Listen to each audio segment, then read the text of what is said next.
memamah biak, haram itu bagimu. Juga babi hutan, karena memang berkuku belah tetapi tidak memamah biak, haram itu bagimu.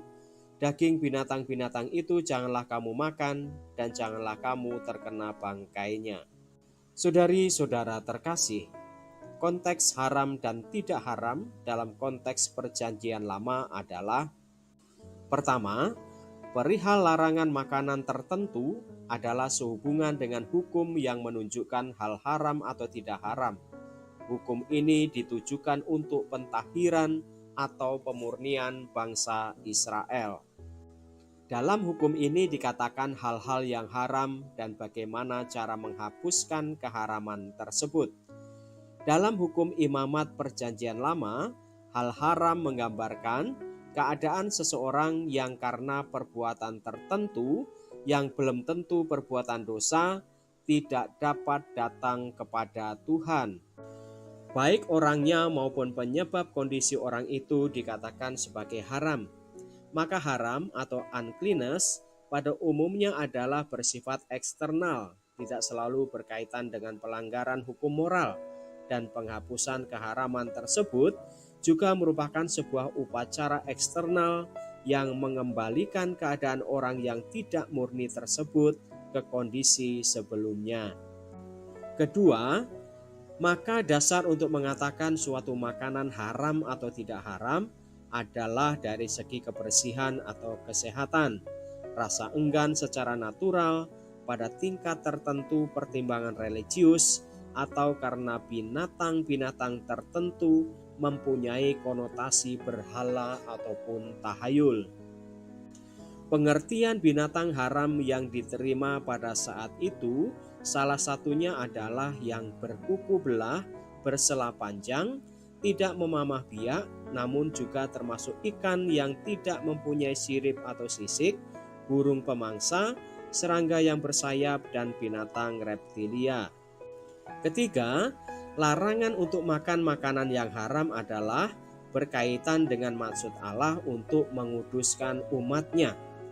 Setelah Kristus datang ke dunia, Kristuslah yang menjadi jalan yang jauh lebih mulia untuk mencapai kekudusan daripada segala hukum pemurnian tersebut.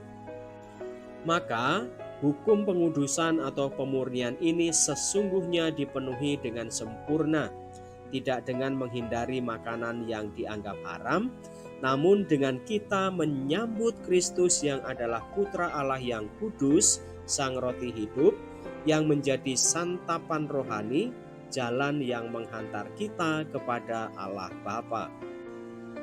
Bagi umat Katolik, hal ini kita terima pada saat kita menyambut Kristus sendiri dalam sabda Allah dan terutama di dalam Ekaristi. Itulah sebabnya Yesus memberikan perintah ini: dengar dan camkanlah, bukan yang masuk ke dalam mulut yang menajiskan orang, melainkan yang keluar dari mulut, itulah yang menajiskan orang.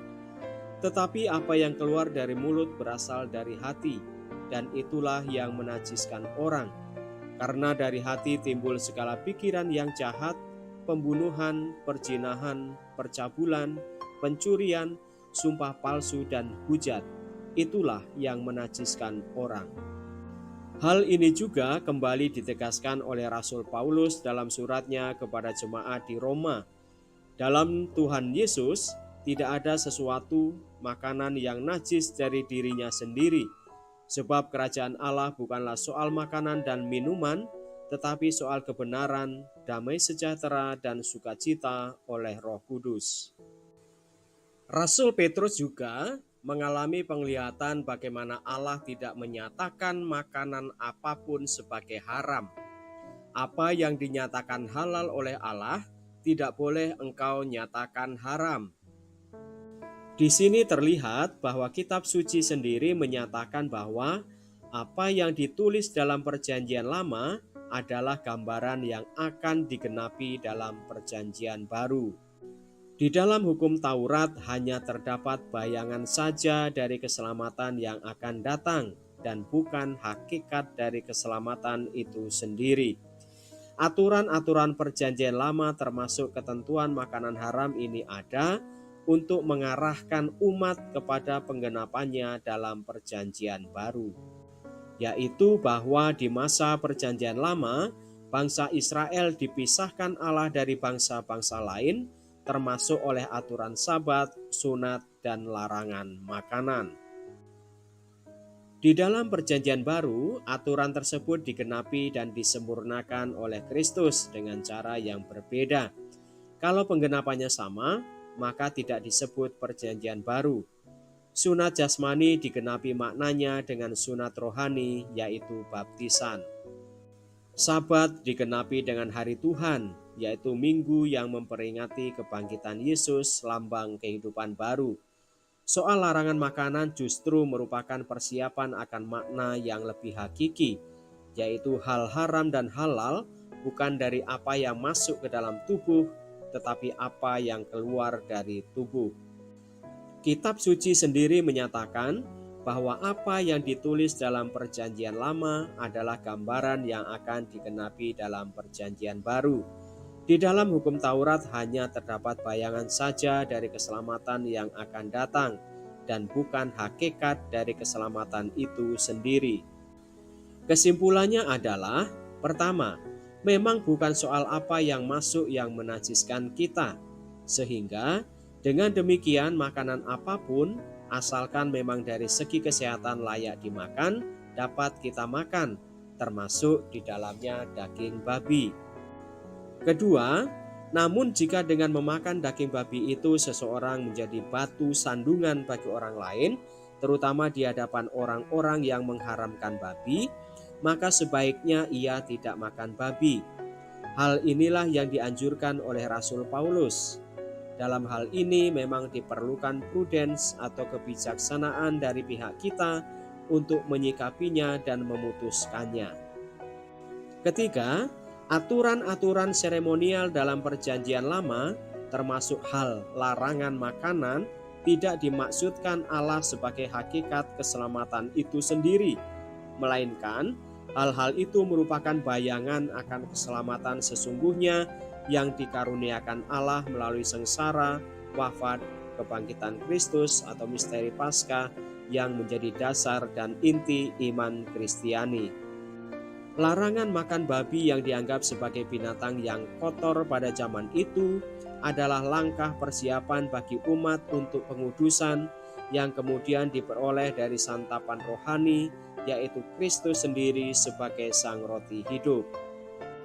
Oleh perjanjian baru, pengudusan sejati tidak lagi diperoleh dari mentaati larangan makanan tertentu, tetapi dari menyambut Kristus dalam Ekaristi. Kita tidak dapat kembali kepada gambaran atau bayang-bayang yang bukan hakikat keselamatan, setelah hakikat keselamatan itu sendiri sudah digenapi di dalam Kristus. Demikianlah saudari-saudara pembahasan kita mengenai mengapa daging babi tidak haram bagi orang Katolik. Semoga menambah pengetahuan iman Katolik kita. Salam.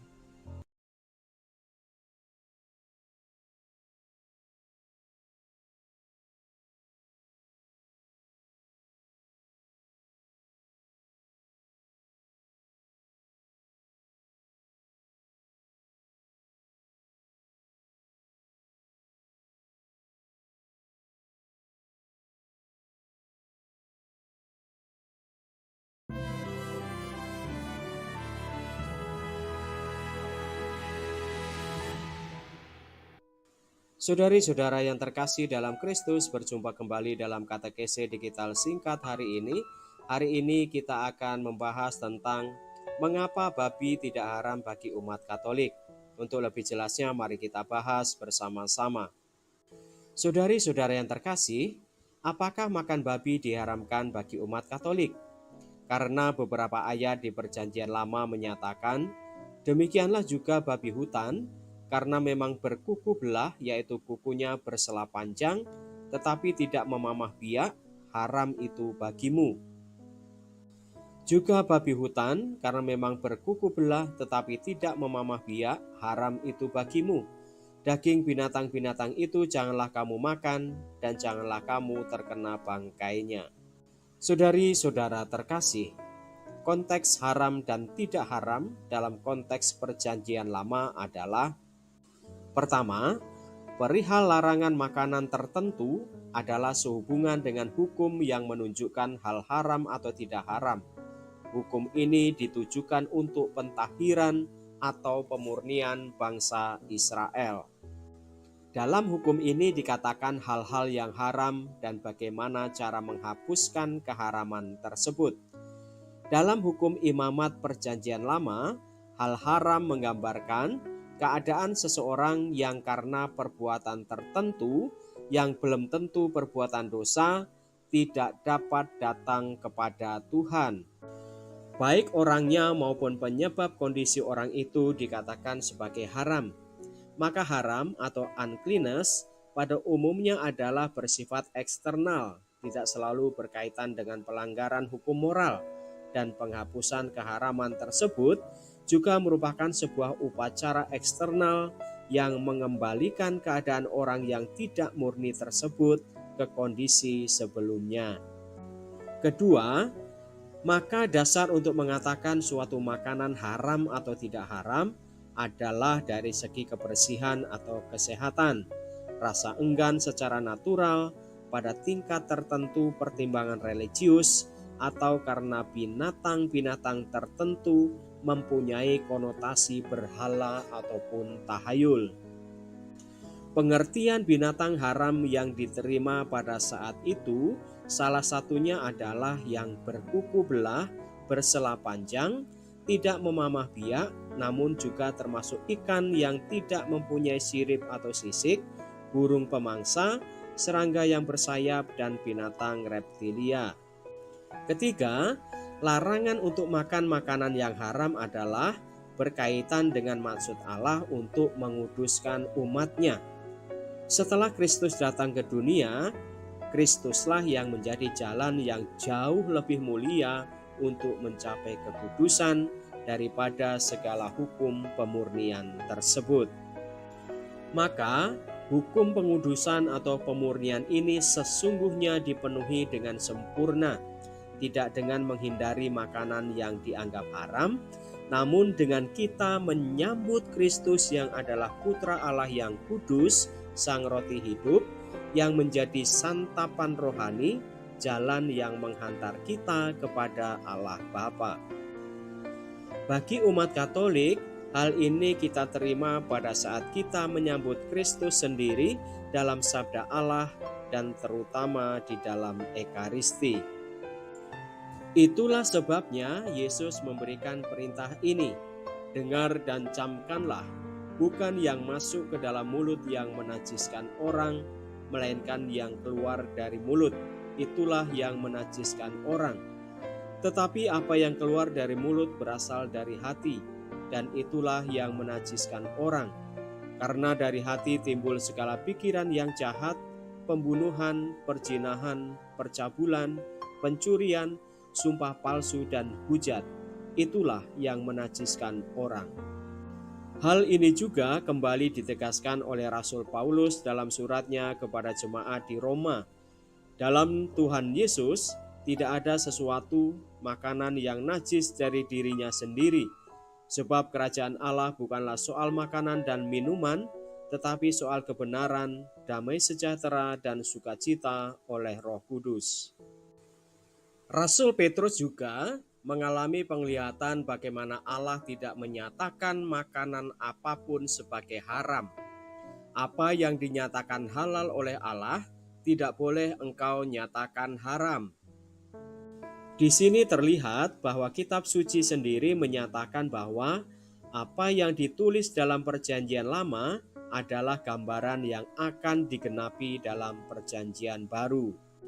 Di dalam hukum Taurat hanya terdapat bayangan saja dari keselamatan yang akan datang dan bukan hakikat dari keselamatan itu sendiri.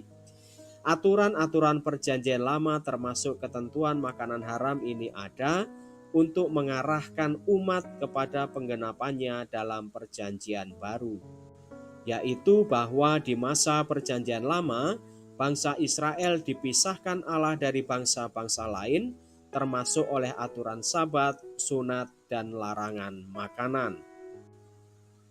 Di dalam Perjanjian Baru, aturan tersebut digenapi dan disempurnakan oleh Kristus dengan cara yang berbeda. Kalau penggenapannya sama, maka tidak disebut Perjanjian Baru. Sunat jasmani digenapi maknanya dengan sunat rohani, yaitu baptisan. Sabat digenapi dengan hari Tuhan, yaitu minggu yang memperingati kebangkitan Yesus, lambang kehidupan baru. Soal larangan makanan justru merupakan persiapan akan makna yang lebih hakiki, yaitu hal haram dan halal bukan dari apa yang masuk ke dalam tubuh, tetapi apa yang keluar dari tubuh. Kitab suci sendiri menyatakan bahwa apa yang ditulis dalam Perjanjian Lama adalah gambaran yang akan digenapi dalam Perjanjian Baru. Di dalam hukum Taurat hanya terdapat bayangan saja dari keselamatan yang akan datang dan bukan hakikat dari keselamatan itu sendiri. Kesimpulannya adalah, pertama, memang bukan soal apa yang masuk yang menajiskan kita, sehingga dengan demikian makanan apapun, asalkan memang dari segi kesehatan layak dimakan, dapat kita makan, termasuk di dalamnya daging babi.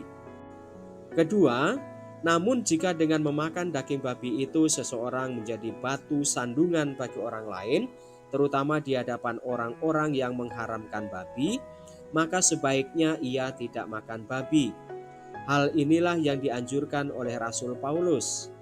Dalam hal ini memang diperlukan prudens atau kebijaksanaan dari pihak kita untuk menyikapinya dan memutuskannya. Ketiga, aturan-aturan seremonial dalam Perjanjian Lama, termasuk hal larangan makanan, tidak dimaksudkan Allah sebagai hakikat keselamatan itu sendiri, melainkan hal-hal itu merupakan bayangan akan keselamatan sesungguhnya yang dikaruniakan Allah melalui sengsara, wafat, kebangkitan Kristus atau misteri Paskah yang menjadi dasar dan inti iman Kristiani. Larangan makan babi yang dianggap sebagai binatang yang kotor pada zaman itu adalah langkah persiapan bagi umat untuk pengudusan yang kemudian diperoleh dari santapan rohani, yaitu Kristus sendiri sebagai sang roti hidup. Oleh Perjanjian Baru, pengudusan sejati tidak lagi diperoleh dari mentaati larangan makanan tertentu, tetapi dari menyambut Kristus dalam Ekaristi. Kita tidak dapat kembali kepada gambaran atau bayang-bayang yang bukan hakikat keselamatan, setelah hakikat keselamatan itu sendiri sudah digenapi di dalam Kristus. Demikianlah saudari-saudara pembahasan kita mengenai mengapa daging babi tidak haram bagi orang Katolik. Semoga menambah pengetahuan iman Katolik kita. Salam.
Saudara-saudari umat Allah yang terkasih, selamat datang di Gereja Hati Kudus.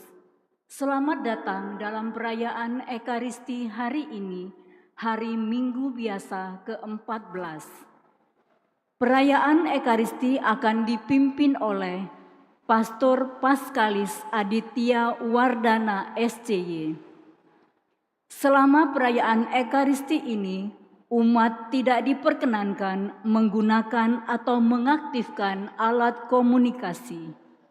Mohon orang tua untuk membimbing putra-putrinya untuk tidak makan, minum, dan bermain gadget di dalam gereja, serta mengusahakan ketenangan selama perayaan Ekaristi berlangsung. Saudara-saudari terkasih, perayaan Ekaristi segera dimulai. Marilah mempersiapkan hati dan budi dengan sikap hening agar dapat merayakan Ekaristi dengan layak dan pantas. Mari kita nyanyikan lagu pembuka.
Intensi perayaan Ekaristi kita pada sore hari ini, yang pertama, kita mohon berkat dan perlindungan dari Allah bagi keluarga Yohanes Prastowo Nugroho.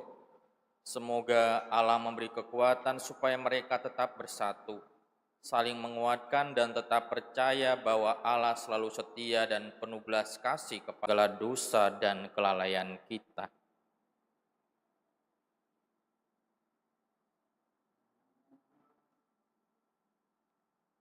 Bersama-sama kita akui kesalahan dan dosa kita. Saya mengaku kepada Allah yang Maha Kuasa dan kepada saudara sekalian bahwa saya telah berdosa dengan pikiran dan perkataan, dengan perbuatan dan kelalaian. Saya berdosa, saya sungguh berdosa. Oleh sebab itu saya mohon kepada Santa Perawan Maria, kepada para malaikat dan orang kudus, dan kepada saudara sekalian, supaya mendoakan saya kepada Allah Tuhan kita. Semoga Allah yang Maha Kuasa mengasihani kita, mengampuni dosa kita, dan mengantar kita ke hidup yang kekal.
kepada Allah di surga. Damai di bumi kepada orang yang berkenan padanya. Kami memuji Dia, kami menyebut nama-Nya, kami menyembah Engkau, kami memuliakan Engkau, kami bersyukur kepadamu, karena kemuliaan-Mu yang besar. Ya Tuhan Allah, Raja surga, Allah Bapa yang Maha Kuasa. Ya Tuhan Yesus Kristus, Putra yang tunggal. Ya Tuhan Allah, Anak domba Allah, Putra Bapa. Engkau yang menghapus dosa dunia, kasihanilah kami. Engkau yang menghapus dosa dunia,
marilah berdoa.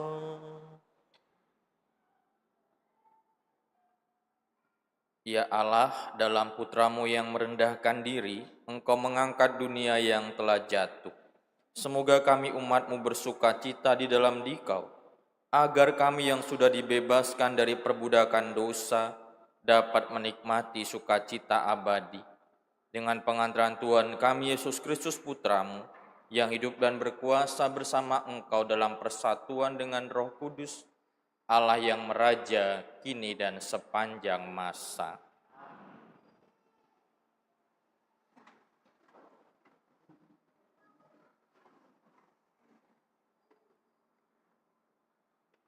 Bacaan dari Nubuat Zakaria. Beginilah firman Tuhan. Bersorak-sorailah dengan nyaring, hai putri Sion. Bersorak-sorailah, hai putri Yerusalem. Lihat, Rajamu datang kepadamu, ia adil dan jaya. Ia lemah lembut dan mengendarai seekor keledai beban yang muda. Ia akan melenyapkan kereta-kereta dari Efraim. Ia akan memusnahkan kuda-kuda dari Yerusalem. Busur perang akan ia lenyapkan. Dan ia akan memberitakan damai kepada bangsa-bangsa. Wilayah kekuasaannya akan terbentang dari laut sampai ke laut, dan dari sungai Efrat sampai ke ujung-ujung bumi. Demikianlah sabda Tuhan.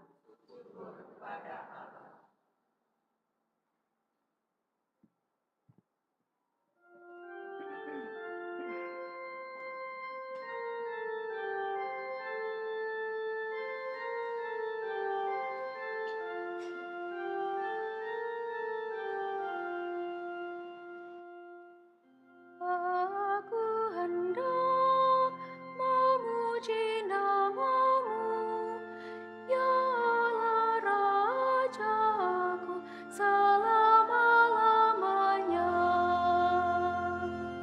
Aku hendak memuji nama-Mu, ya Allah Rajaku, selama-lamanya.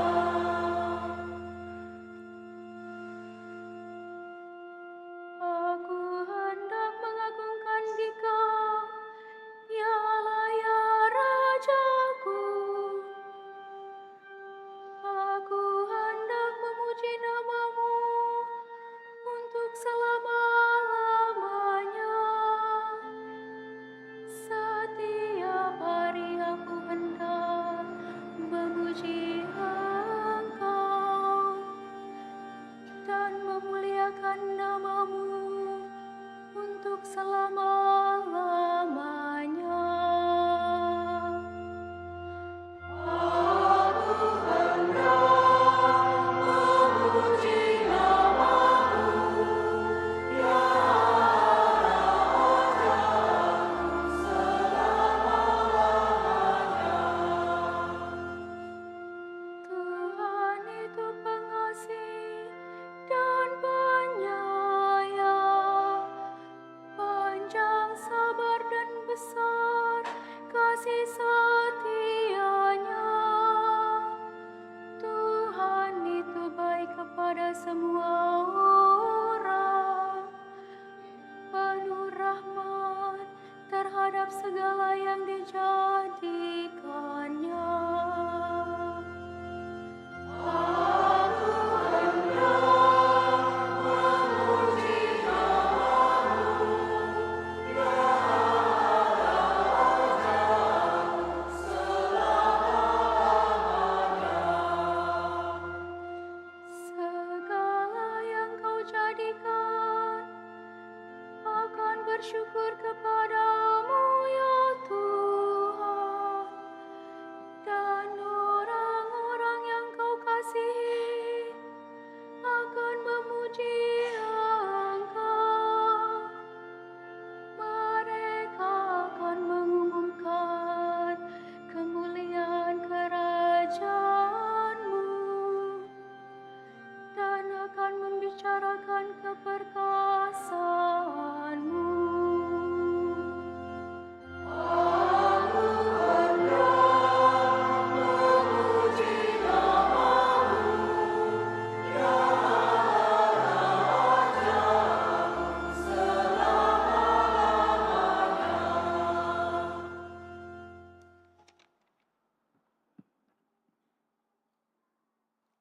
Bacaan dari surat Rasul Paulus kepada jemaat di Roma.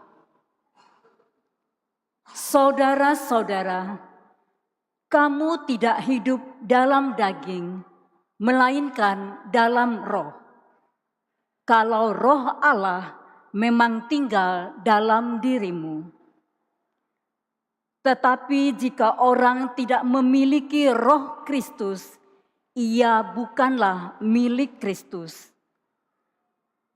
Dan jika roh Allah yang membangkitkan Kristus Yesus dari antara orang mati diam di dalam dirimu, maka Ia yang telah membangkitkan Kristus Yesus dari antara orang mati akan menghidupkan juga tubuhmu yang panah oleh Roh-Nya yang diam dalam dirimu. Jadi, saudara-saudara, kita ini orang berhutang, tetapi bukan kepada daging, supaya hidup tidak menurut daging. Sebab jika kamu hidup menurut daging, kamu akan mati. Tetapi jika oleh Roh kamu mematikan perbuatan-perbuatan tubuhmu, maka kamu akan hidup. Demikianlah sabda Tuhan.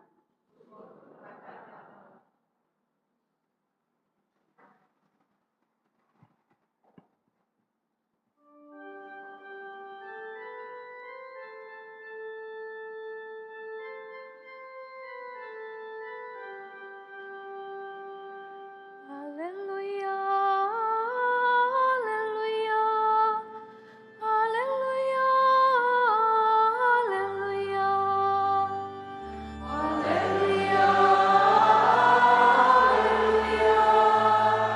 haleluya, haleluya, haleluya.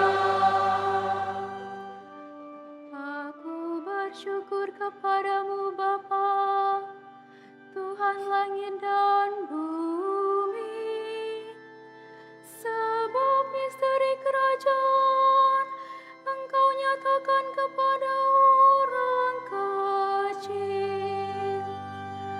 Haleluya, haleluya, haleluya, haleluya, haleluya,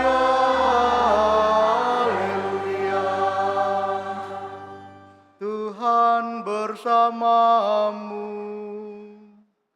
dan bersama rohmu.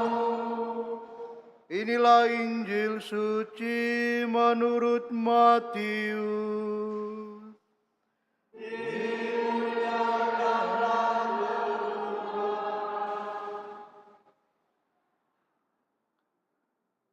Sekali peristiwa berkatalah Yesus, Aku bersyukur kepadamu ya Bapa, Tuhan langit dan bumi, sebab yang telah Engkau sembunyikan bagi orang bijak dan orang pandai, telah Engkau nyatakan bagi orang kecil. Ya Bapa, itulah yang berkenan kepadamu. Semua telah diserahkan kepadaku oleh Bapakku, dan tidak seorang pun mengenal Putra selain Bapa, dan tidak seorang pun mengenal Bapa selain Putra, serta orang-orang yang kepadanya Putra itu berkenan menyatakan Bapanya. Marilah kepadaku, kamu semua yang letih lesu dan berbeban berat, aku akan memberikan kelegaan kepadamu. Pikulah gandar yang aku pasang dan belajarlah kepadaku.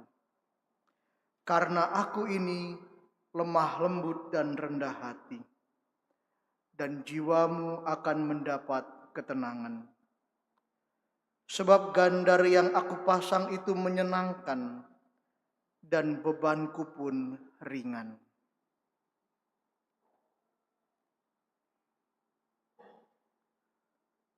Demikianlah sabda Tuhan. Terpujilah Kristus.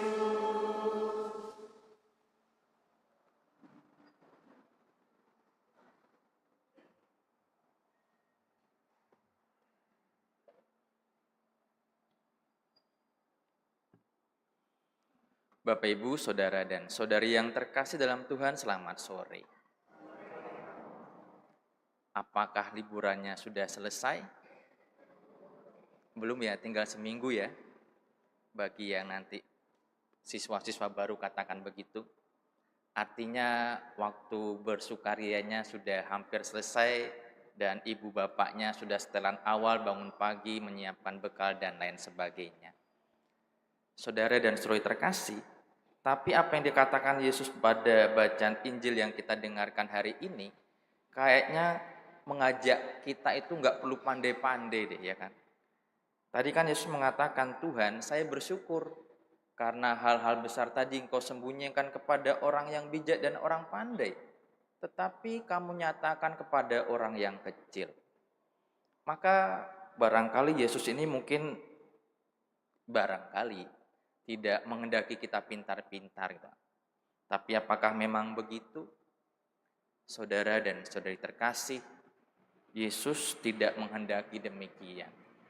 Maksud Yesus mengatakan hal-hal besar itu tersembunyi bagi orang yang pintar dan terbuka bagi orang yang kecil, mau menunjukkan bahwa orang yang pintar, orang yang pandai, itu seringkali mengandalkan kepintaran dan kepandaiannya dalam menghadapi segala peristiwa ataupun masalah-masalah hidupnya.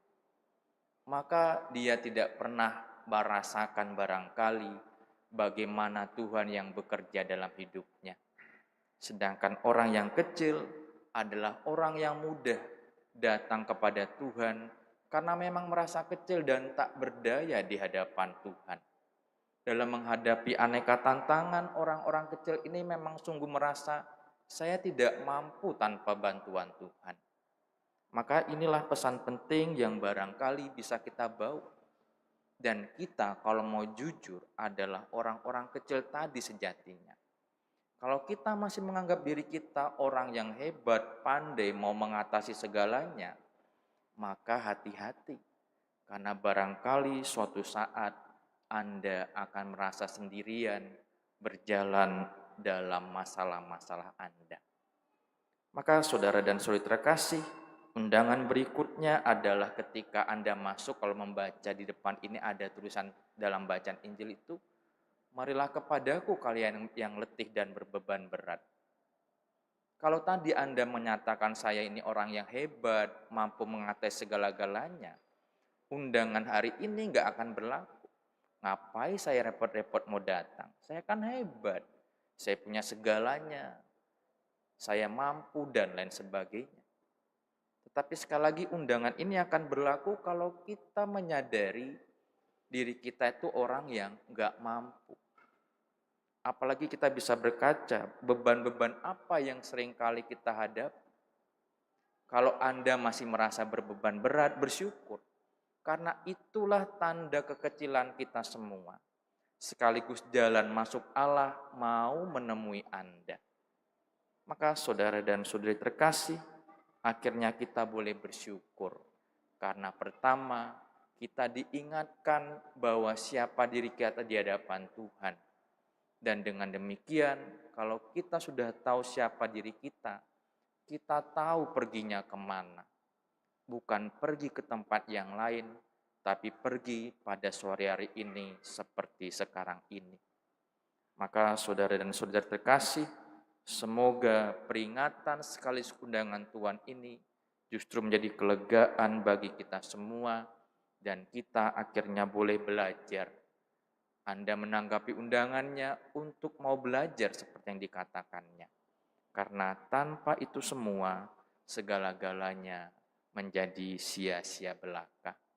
Semoga perjumpaan Anda dalam perayaan Ekaristi dengan Dia yang mengundang kita semua, memampukan kita sungguh merasakan kelegaan hari demi hari. Tuhan memberkati kita semua.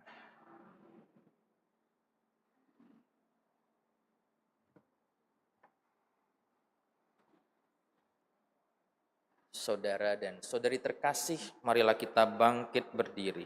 Kita perbarui iman kepercayaan kita.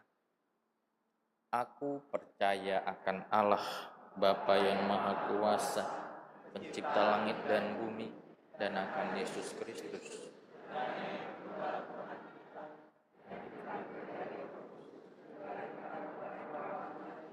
yang ditasengsara dalam pemerintahan Pontius Pilatus, disalibkan, wafat, dan dimakamkan, yang turun ke tempat penantian pada hari ketiga bangkit dari antara orang mati, yang naik ke surga, duduk sebelah kanan Allah Bapa yang Maha Kuasa, terus itu yang akan datang mengadili hidup dan mati.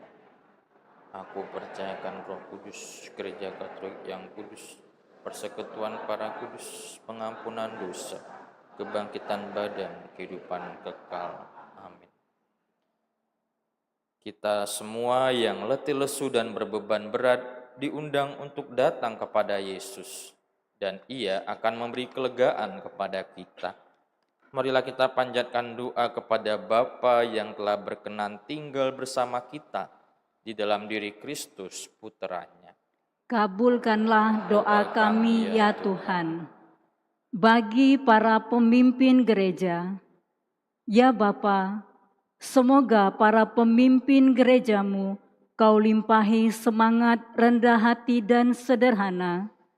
Semoga dalam mewartakan kabar gembira Kristus, mereka tidak pernah mengandalkan diri sendiri, tetapi bersandar penuh pada iman kepadamu sendiri. Kami mohon, Kabulkanlah doa kami ya Tuhan. Bagi para penanggung jawab dalam masyarakat, ya Bapa, curahkanlah roh cinta kasih-Mu bagi para penanggung jawab dalam masyarakat kami, agar para pemimpin masyarakat selalu memandang tugas mereka sebagai pelayanan, bukan sebagai kesempatan menonjolkan diri. Kami mohon, kabulkanlah doa kami ya Tuhan. Bagi para penderita, ya Bapa, pandanglah saudara-saudara kami yang sedang menderita karena apapun. Semoga mereka menemukan kekuatan dan penghiburan dari diri-Mu sendiri. Kami mohon, kabulkanlah doa kami ya Tuhan. Bagi kami yang berkumpul di sini, ya Bapa, berikanlah semangat persaudaraan yang sejati bagi kami umat-Mu. Semoga kami siap sedia dan tulus ikhlas dalam mengasihi sesama kami yang menderita. Kami mohon, kabulkanlah doa kami ya Tuhan. Allah Bapa yang Maha Baik, Putra-Mu telah mengajak semua yang letih lesu dan berbeban berat untuk datang kepadanya supaya mendapatkan kelegaan.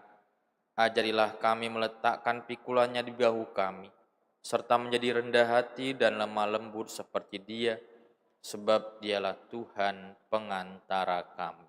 Amin.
Berdoalah saudara-saudari supaya persembahanku dan persembahanmu berkenan pada Allah Bapa yang Maha Kuasa.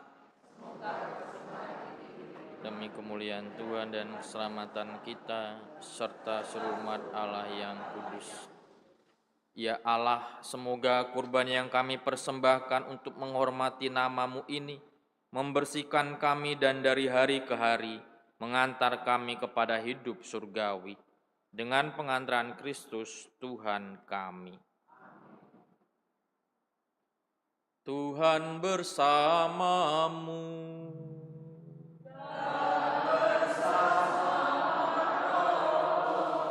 Marilah mengarahkan hati kepada Tuhan.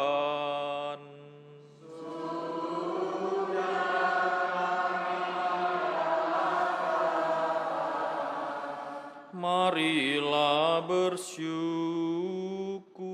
kepada Tuhan Allah kita.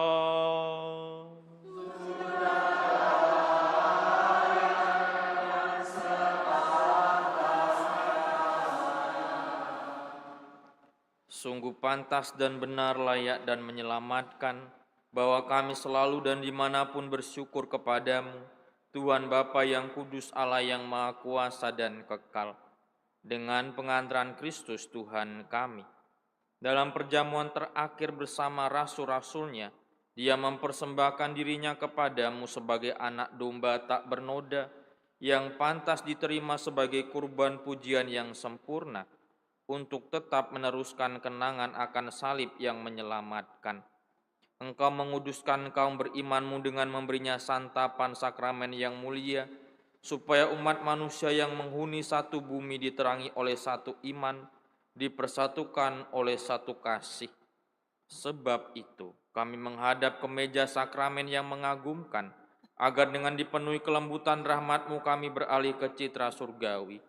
Dari sebab itu, semua makhluk di surga dan di bumi melakukan nyanyian baru untuk memuji Dikau, dan kami bersama seluruh malaikat tak henti-hentinya memuji Dikau dengan bernyanyi.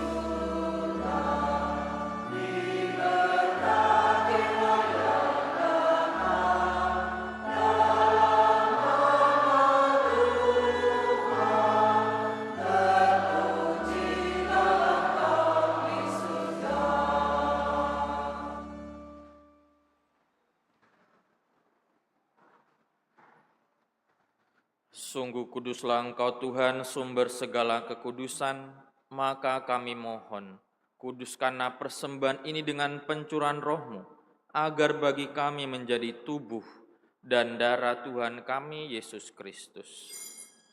Ketika Dia diserahkan untuk menanggung sengsara dengan rela, Dia mengambil roti dan sambil mengucap syukur, Dia memecah-mecahkan lalu memberikannya kepada murid-muridnya seraya berkata, "Terimalah dan makanlah kamu semua.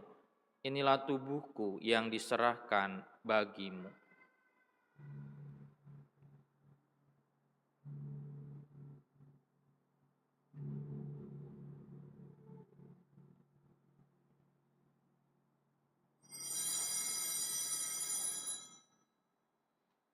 Demikian pula sesudah perjamuan Dia mengambil piala.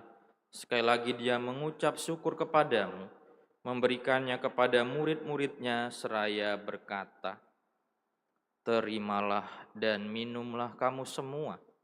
Inilah piala darahku, darah perjanjian baru dan kekal yang ditumpahkan bagimu dan bagi semua orang demi penghapusan dosa. Lakukanlah ini demi kenangan akan daku."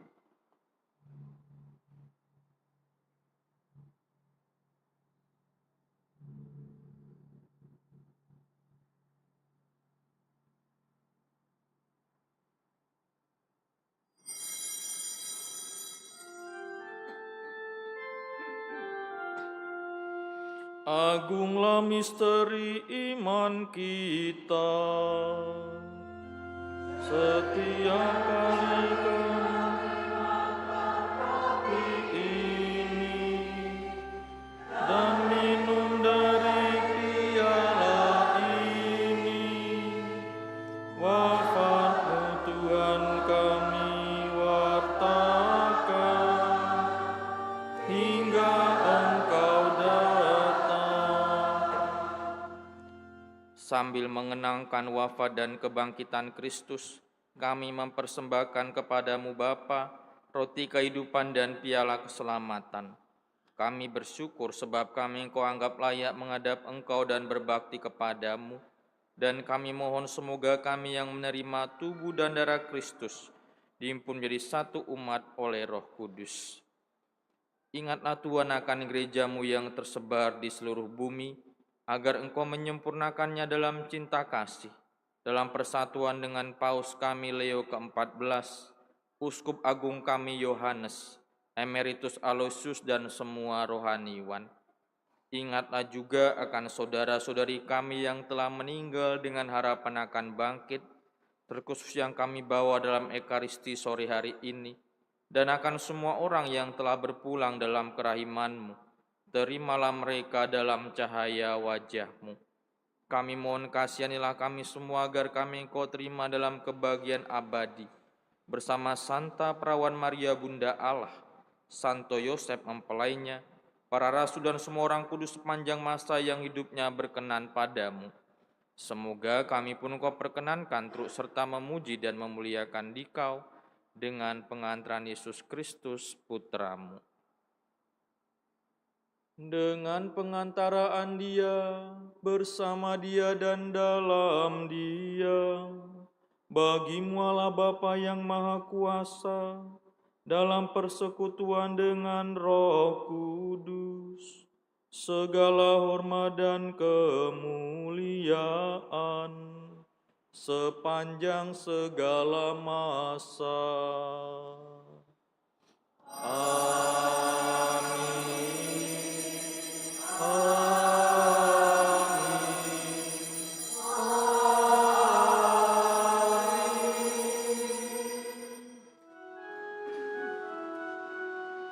Atas petunjuk penyelamat kita dan menurut ajaran ilahi, maka beranilah kita berdoa.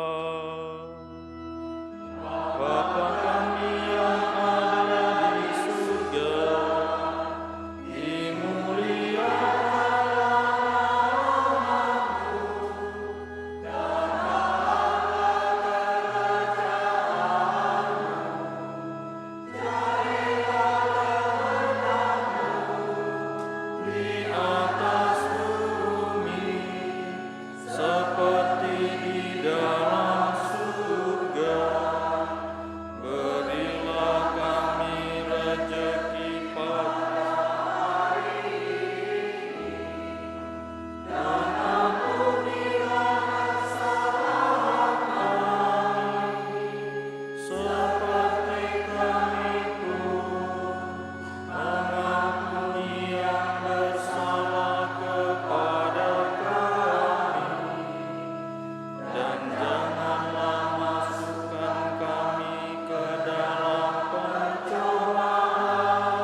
Yesus Kristus, Engkau telah bersabda kepada para rasul-Mu, damai-Ku kutinggalkan bagimu, damai-Ku kuberikan kepadamu. Janganlah memperhitungkan dosa kami, tetapi perhatikanlah iman gereja-Mu, dan berilah kami damai dan kesatuan sesuai dengan kehendak-Mu. Engkau yang hidup dan meraja sepanjang segala masa. Amin. Damai Tuhan selalu bersamamu.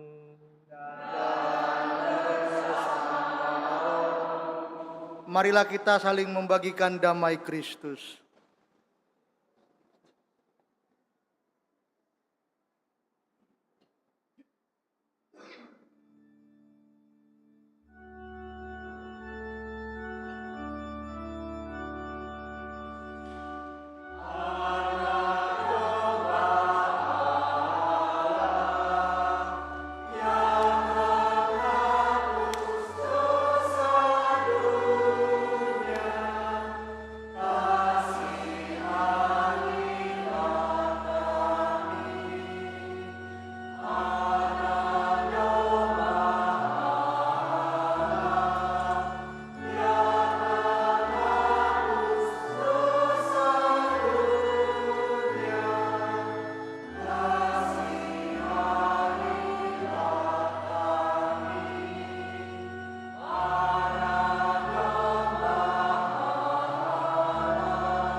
Saudara dan saudari terkasih, lihatlah, inilah anak domba Allah yang menghapus dosa-dosa dunia. Berbahagialah kita yang diundang ke perjamuan anak domba. Tuhan, saya tidak pantas Engkau datang kepada saya, tapi bersabdalah saja maka saya akan sembuh. Tubuh dan darah Kristus mengantar kita ke hidup yang kekal.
Marilah kita doakan bersama Tuhan doa tahun devosional.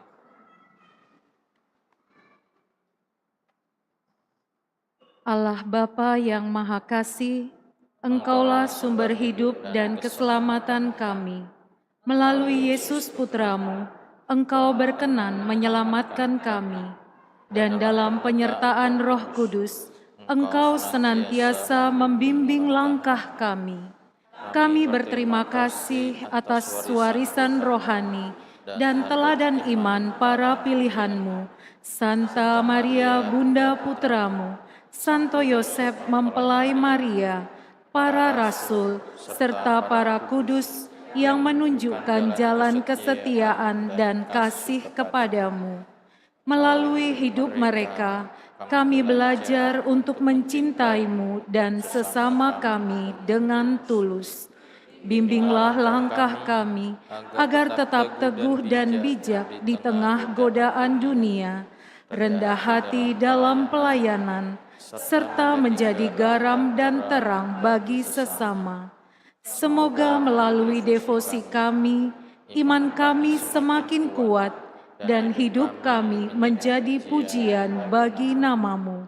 Dengan pengantaraan Yesus Kristus Putra-Mu, Tuhan dan Penyelamat kami, kini dan sepanjang masa. Amin. Kemuliaan kepada Bapa dan Putra dan Roh Kudus. Seperti pada permulaan, sekarang, selalu, dan sepanjang segala abad. Para kudus Allah, Doakanlah kami. Marilah kita berdoa. Ya Allah, kami bersyukur atas sakramen cinta kasih-Mu yang Engkau anugerahkan kepada kami, umat-Mu yang kecil dan lemah ini. Semoga kami dikuatkan untuk mengamalkan cinta kasih-Mu, sehingga dunia mengalami perdamaian sebagai tanda kedamaian abadi yang kami harapkan. Dengan pengantaran Kristus Tuhan kami.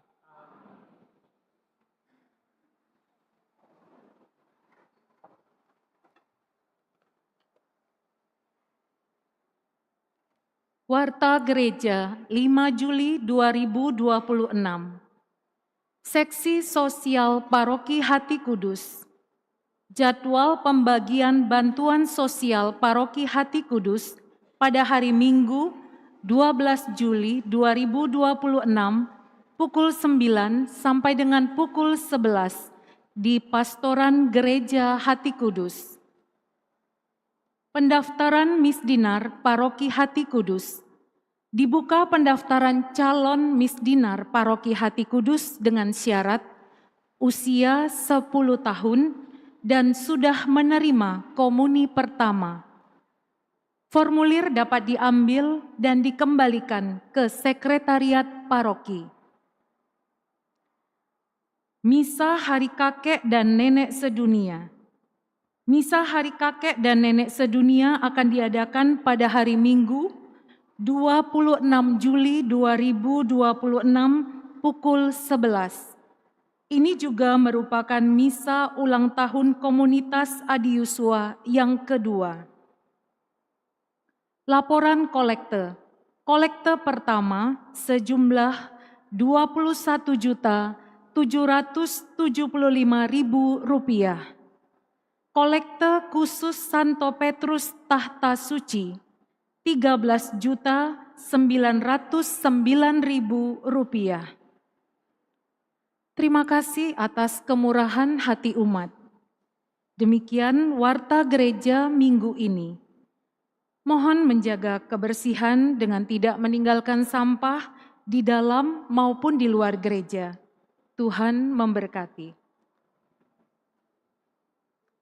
Saudara dan saudari terkasih, terima kasih juga untuk kebersamaan kita pada Ekaristi sore hari ini, khusus untuk para petugas liturgi, misdinar, prodiakon, pemasmur, lektor, lektris, dan anggota KUR yang ikut menyemarakkan misa kita sore hari ini, dan kita semua saja yang terlibat dalam perayaan Ekaristi hari ini.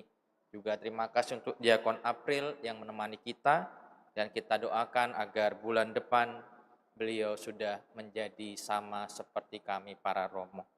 Sekarang marilah kita bangkit berdiri, kita mohon berkat Tuhan menutup Ekaristi sore hari ini.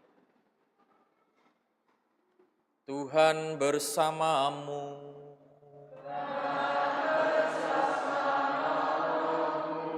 Semoga saudara-saudari sekalian, orang-orang yang kita doakan dan segenap rencana baik kita, senantiasa dilindungi dan diberkati oleh Allah yang Maha Kuasa, Bapa dan Putra dan Roh Kudus. Saudara-saudari, pergilah perayaan Ekaristi sudah selesai. Syukur